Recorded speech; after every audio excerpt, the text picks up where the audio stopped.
Hello and welcome to yet another exciting edition of Emerge. And of course, I am Ulo, your delightful host. I am not alone in the building. I am joined by the incomparable, the gorgeous, the boss, the CEO, Perfume Corner CEO, obviously, Mimmie G. Yes, my girl. Thank you for having me. Absolutely It's good to honored. be here, and I must say I'm so impressed with what you're doing. I Thank saw you. like things on social media. I'm like, okay, girl is doing boss moves here. Thank you. I mean, we're learning from the best. Ooh. Now, one thing that, I've been deliberate and intentional about doing is just acknowledging women that I look up to in the industry. Be it in the business side, because I'm also building a small business, be it in my craft, which is the media side of things. I have been pretty intentional about acknowledging women in that space, women that are just taking the lead and doing the most. And I just wanted to toast to your success. Oh, thank you so much, Ulo. Congratulations. Thank you so much. Especially I'm so humbled. on the North Mead Perfume Corner. Girl, I drove past and I was like, what is going on? Thank you so much. I mean, I must say, all glory goes to Jehovah God. He's been faithful. It wasn't easy. It hasn't been easy, but God has been there. Yeah, He's seen me through. Absolutely. Yes. Now I know you make it seem a little bit easy, and I know that you're one of the most hardworking people. What goes into building and just establishing a business like this? There's a lot that happens in the background, Yeah. and it has got its own ups, downs. I think I've reached. To be honest, I think I'm on between 60 and 70% of being where I envision myself to say, this is where I want to be. I haven't reached. I know most people think she's made it, she's what. No, for me, I haven't. I still have a lot of things that I feel like, okay, fine. Yeah, because I also look up to different companies, maybe abroad and all, and see myself to say, okay, if I'm going to be this big in Africa, not only in Zambia, then I would have made it. And yeah.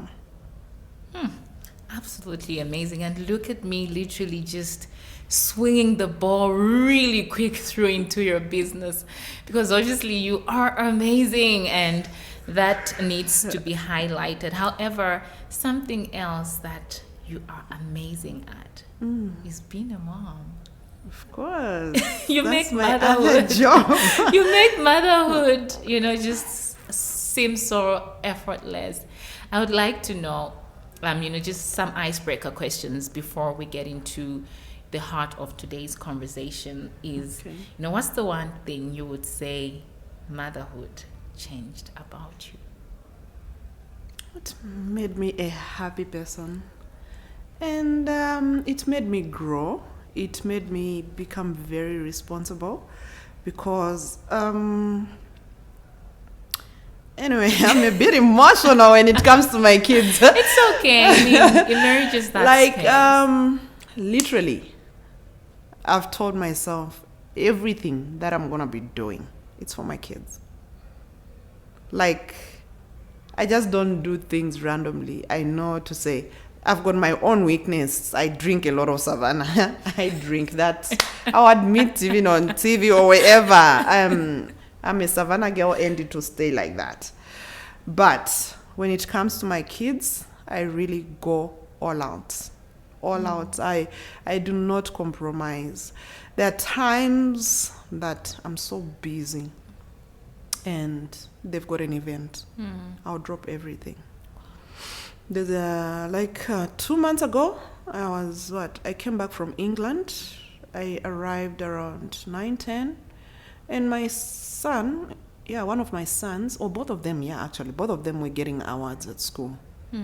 I was so tired, jet lagged, and the next thing I went home, showered, and I had to show up. And it happens a lot. Like, I literally have to be there. I just check the calendar. When they are swimming, I have to be there. I'll just carry my best friend, my Savannah, and go and chill. Oh, yeah. So being a mom has really changed me, has made me very responsible. And above all, I thank God for my children. They don't stress me. They are just chilled, laid back. I don't have to stress to say this. Yeah. Yeah. So, and just talking about motherhood, I was thinking about your daughter and how that you look almost like siblings now. And the next question is obviously, how is that possible? How do you keep yourself in such great shape? I must say, I'm not a foodie. I don't eat much. Yeah, I don't. Really? Yeah, With yeah, the yeah. savannah, I was I thinking don't. of choco and the Of course, there's michopo somewhere, but then I'm not a foodie. I'm quite lazy when it comes to eating. We can actually go out for lunch, and I'll order and do the takeaway, and the kids will eat.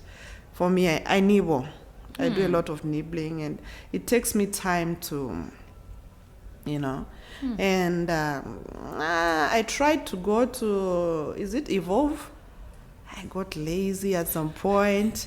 I also tried running. I got lazy.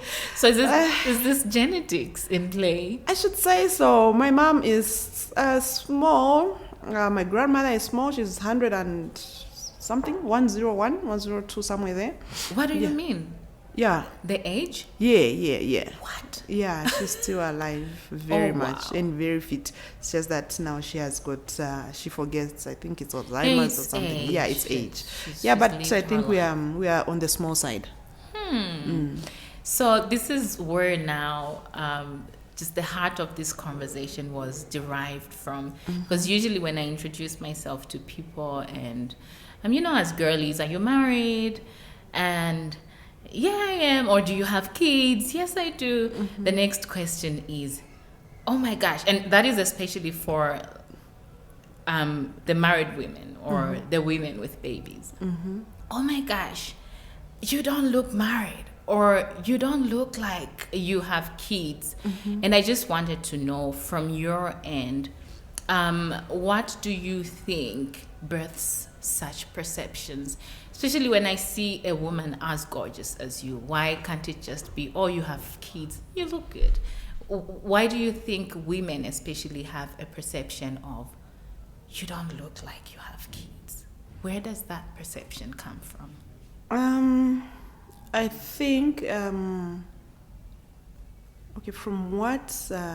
my religion, I've learned to be very sensitive about asking certain questions. There are some times when you see someone who's successful and they're thinking, oh my God, she must be in a marriage and successful, and everything is going on well. But if you dig deeper, you find that she's actually single. But it's just in us as, I think, Africans, of which I feel we are outgrowing it.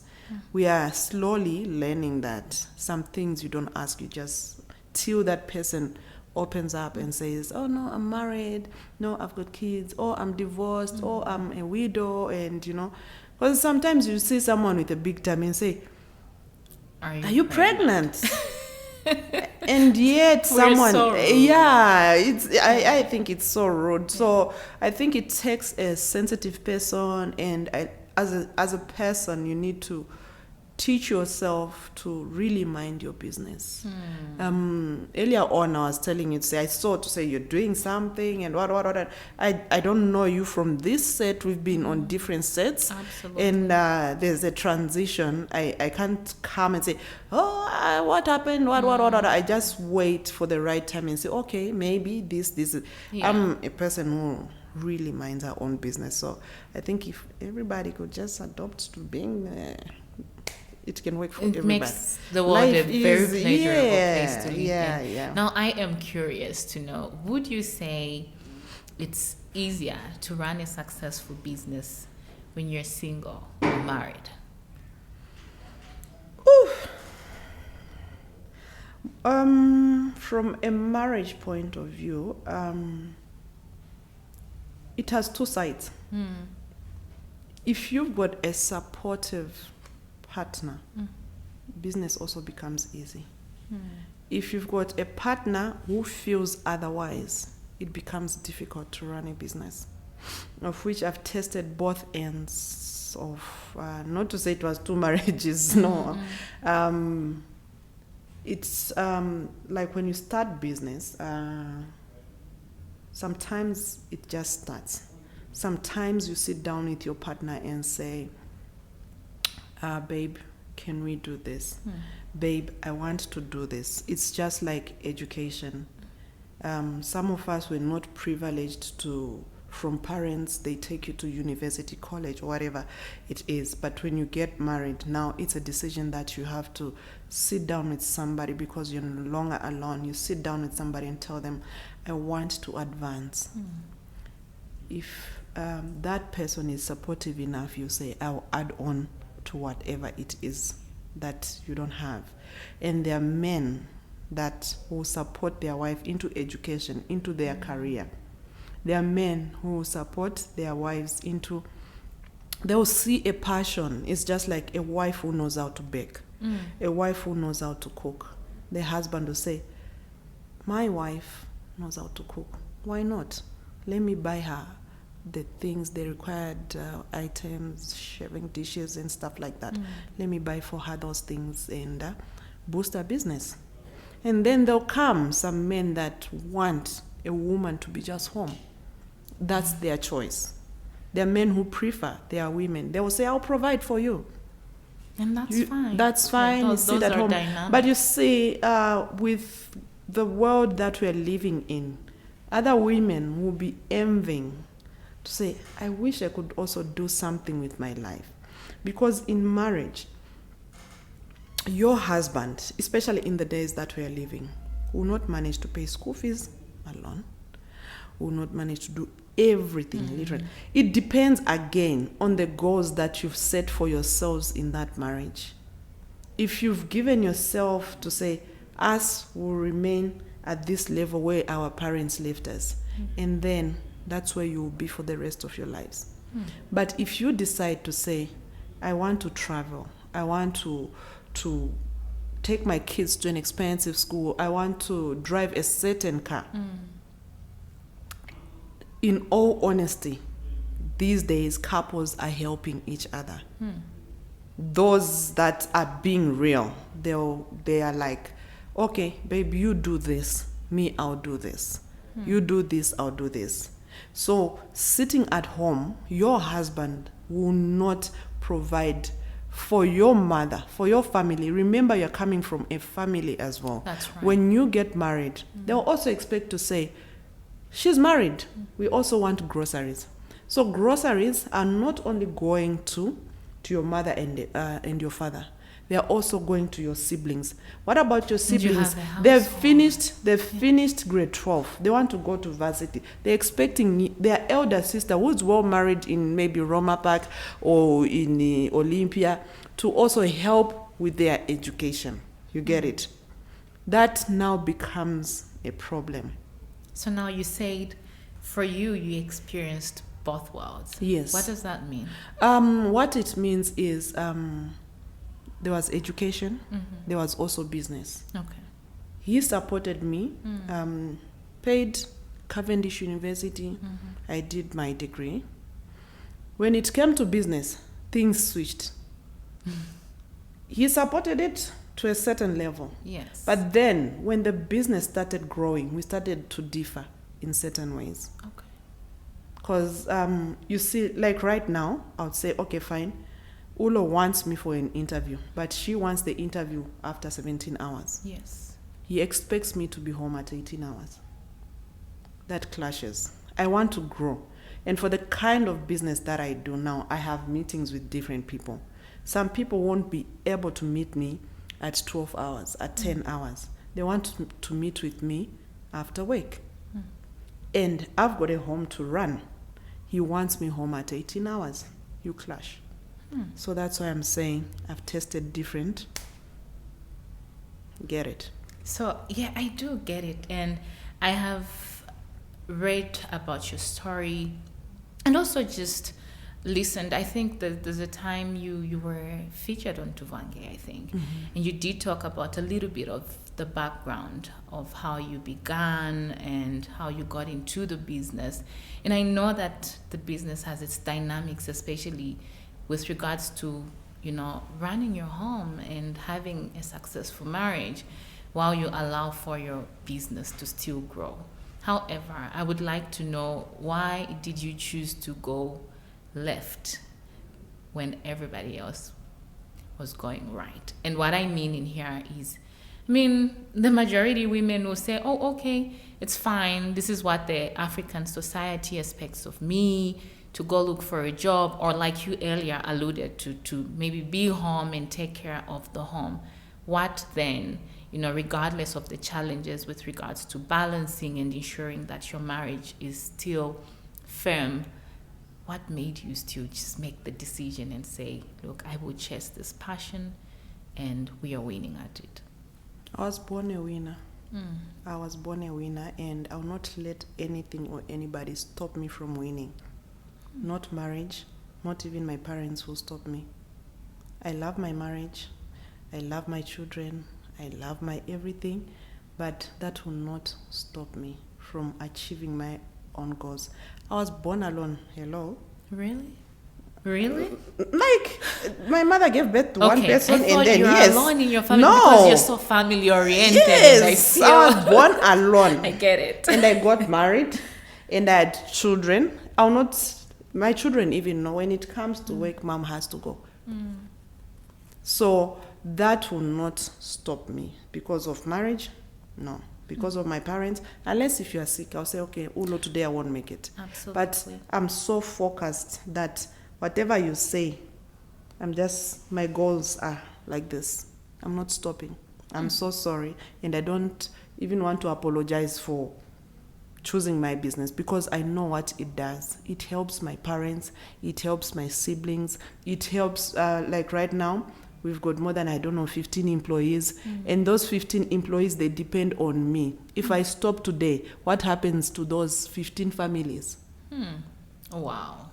I've got 10 orphans that I take to school. If I stop today, those 10 orphans, I don't even know where they stay, but I make sure we pay school fees for them through Perfume Corner. Are those your employees? The orphans? Or it's The just orphans generally? is just, it's something that I just do out of my heart to say, I'm doing this. So if I put stop, it out there, Mimmie. So if I stop, Ulo, that means there are 10 orphans who won't go to school. Then there are 15 families that will not be provided for. And not only that, I'm from the streets, I'm from Cairo Road, and people come, oh, boss lady, we are asking for this or this. And if I stop the business, then that means we've got more than 30 families that are going to suffer. So is my husband going to be happy when he sees 30 people suffering? When I stay at home, is he going to provide for those? Other than the 30, what about my immediate family? So business has to go on. And I absolutely agree with you and could relate, because just like you in the media business, you mentioned earlier that sometimes this business requires for you to make adjustments, like coming to an interview like this, because the business is about networking. Regardless of you being in the perfume industry, you have to network, and the media is a huge part of what we do generally in the business world. However, for me, I can relate, because away from, say, going on a show, sometimes even the kind of clients that we have, just like you, they might say, let's meet at a hotel for a business discussion. And some people are, for a brand like yours, that's original perfume. So you're attracting the CEOs. It's people that have solid positions in our communities. And sometimes that tends to raise eyebrows. I would like to know, though, why do you think the society is more lenient on men than not women. Than women, because a man would go for business trips for 3 weeks. No one will question. And nobody's going to question. How has that dynamic played out for you? It's not easy. I'm a woman, I'm still African, and there are expectations, not only from the marriage part of it, but even from in-laws, even from maybe your husband's friends, and people will judge you. But for me, I'm always wearing a Perfume Corner t-shirt or whatever sweater it is. If I go into Intercontinental wearing this and I'm misbehaving, that means I'm tarnishing my business. You get it? If I'm gonna go anywhere else and sit and talk, I always tell people I've got more male friends than female friends. Why? Because they put more sense into me than me. No, what are you saying listen, about us? I'm not degrading. That's what I've seen. Because with women, there's I know women compete, but for me, I don't want to compete, and I don't compete with anybody. I'm myself. I'm my own being. Look at you. You look flashy, and you get it. And I will really appreciate. Oh, she looks, And I'm always in jeans, and people have already judged me. They've always been judging me. She's always in jeans. She's always in Bows. Listen. Yeah, you get it. But I mean, men have played an important role in my life, and other women have played their own important role. But when it comes to meeting people outside the office, and I'm used to that because I used to work as well. Where I used to work, our boss would tell us every Friday you are meeting with 5 clients. You chill with them. Nice. You sit at the office. You knock off, and when they start drinking, they want to leave at 21, maybe waiting for Chicago's to now start. So you're forced to be there. What job was that? I was a salesperson. No wonder. Yes, I was a salesperson. So you just sit. Okay. It was an IT company. We'll just sit. They are chatting. You get to know them, because when it comes to sales, you need to know your client well. You need to know, oh, he's got 2 kids, 3 kids, so that next time when you meet him, oh, so how's little JJ, or how's, how's Madame doing? She was studying. How is it? I mean, it's all about knowing your clients. So we were forced to know more about our clients. And I also implied it on my business to say, I want to sit down. I'll call my client and say, boss, you're in town? Let me take you for a drink. I'll sit down and hear what is what. Today I had a client from Solwezi. We met once in Solwezi. When he came into the store, we hugged like we know each other, because we sat down, we had a conversation. And, everyone, how does she know this? I'm like, yeah, that's how you do things. But it's all about business at the end of the day. What's next for Perfume Corner? And you, because I know there's the brand Perfume Corner, but there's obviously you in there. Me, I'll always be me. Yeah, there's nothing that's gonna change. I've had money, I've lost money. I will have a lot of money actually, but nothing will change. I'll still be the same Mimmie that you'll still call me and say, Mimmie, please come. I now have a big show, and I'll still turn up. So personally, changing, no. Yeah. But the business will definitely, it has grown and it's still growing. So business will change, but me, I'll be me.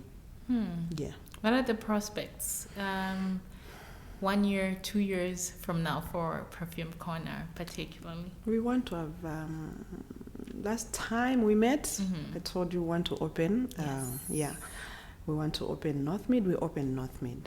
So, this year again, we are opening another store. So, yeah, let's see how that goes. And call your girl for brand ambassadorship. Yeah. I always feel guilty when I meet Mimmie, because sometimes I'm like, I'm wearing a counterfeit of La Vie Belle. I know you, because I'm still building the brand. No. But you see, when it comes to perfumes, I've told most of my clients, start small. What do I mean by start small? get used. You guys, you love finer things. Look at how you're glowing. You can't afford to be smelling machipira. You always say that. Yes, so you can buy like a 30 mils. We've introduced small ones, 10 mils, 5 mils. Nice. Start with those ones. When it's nice, you keep upgrading. Yes. You also have money now. You say, Mimmie, 3-pin. Yeah. I want to spend just like that. Absolutely. Yeah. So I know the director is like, bleep, bleep, Okay, bleep. we're about But this to is go. what happens when you are with one of your favorite girls, literally taking your couch. I would like to close it off on a very exciting note. Please open the box and pick one question for us. Yeah, you pick a question and read it out. Okay. It's nothing hectic, trust me. It's all fun. What are your greatest fears? I'm scared of failure. So I always work hard. I always push. When I fail, I feel like, but I don't fail. I give it a try. I keep trying till I win. What is success to you in that case? Success to me is achieving my goals. Yeah, that's success to me. If I say I want this by next year, if I fail to do it, then that's a fear to say, oh. But when I achieve it, I've succeeded. So even the most minute goals. Love that, because sometimes we complicate it and it's about the big cars and the big houses and Talk about big cars.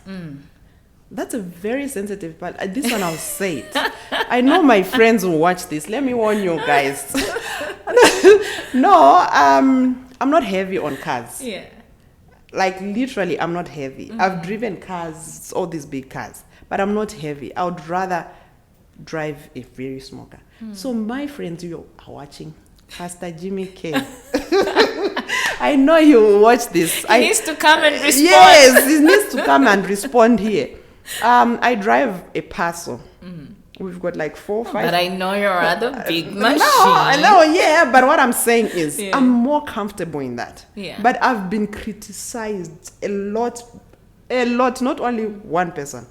Why does she drive?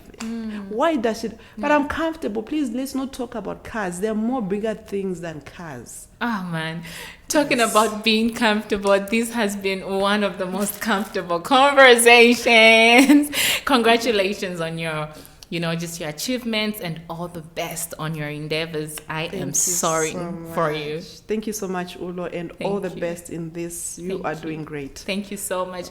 And to you, please let me know in the comment section which part of this conversation did stand out for you. If you relate, do share some of your experiences. And of course, you know what I always say, whatever it is that you want to do, if it stands right and serves purpose, then go do it. Even if it means upsetting your partner.